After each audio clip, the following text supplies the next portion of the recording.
তুমি আমার money bag দেখো না, টাকা আছে কিনা দেখো ভালো। থেকে টাকা নিচ্ছে ফাজলাম করো তুমি আমার সাথে। তুমি আমার সাথে যা দিতেছো না, আমি টাকা থেকে তোমার মানি ব্যাগ তোমার কাছে ছিল, তুমি আমার মানি ব্যাগ দেখো না, টাকা আছে কিনা দেখো ভালো। হ্যালো বন্ধুরা, তোমাদের দি ভাই ওই রুমে কিচেন রুমে রান্না করতেছে।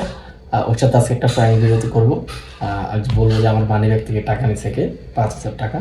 দেখি ওর রিয়েক্টটা দেখি যে কেমন লাগে, কেমন রিয়েক্ট করে। তো তোমরা আমার সাথে থাকো, চলে যাবো। সে কিচেন রুমে আছে, তোমাদেরকে দেখিয়ে দিই। এই টাকা নিচ্ছে কেমন মানি ব্যাগ থেকে 5,000 টাকা পাইতেছে না? কি তোমার মানি ব্যাগ থেকে টাকা নিচ্ছে ফাজলাম করো তুমি আমার সাথে। তুমি আমার সাথে যা দিতেছো না, আমি টাকা থেকে তোমার মানি ব্যাগ তোমার কাছে ছিল, তুমি আমার মানি ব্যাগ দেখো না, টাকা আছে কিনা দেখো ভালো করে দেখো। আছে না টাকা? আমি কিভাবে বলবো? মানি ব্যাগ তো তোমার কাছে ছিল। মানি ব্যাগ তো আমার বাসা ছিল, মানি ব্যাগ কি ছিল দেখো তুমি ভালো করে। বাসায় গেছো? বাসায় রেখে গেছি, তুমি দেখো ভালো করে দেখো, তুমি ভালো করে দেখো। টাকা ছিল 5,000 টাকা, এখন আমি 1 টাকা পাইতেছি না। দেখো টাকা কে নিছে? 3 পিস কিনছে কে? 3 পিস কিনছে কে?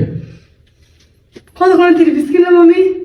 এদিকে কাল কান্না তো এটুকু করতে হবে না, টাকা আনতে করতে তোমার থেকে টাকা নিছি আমি? করতে টাকা নিছিস? তোমার থেকে টাকা নিছি? কোথায় তোমার নিছি? টাকা আমি ধরি, ধর তোমার টাকা।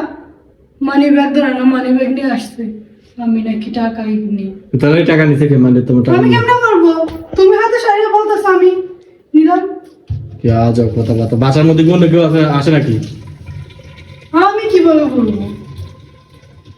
আমি এখানে এটার ভিতরে টাকা রাখলাম, তো এই যে এটার ভিতরে টাকা রাখছি তোমার। আমি জানি না তোমার টাকা কি হয়েছে, আমি কিছু জানি না। তোমার টাকা কে নিল, কি করবো আমি কিছুই জানি না।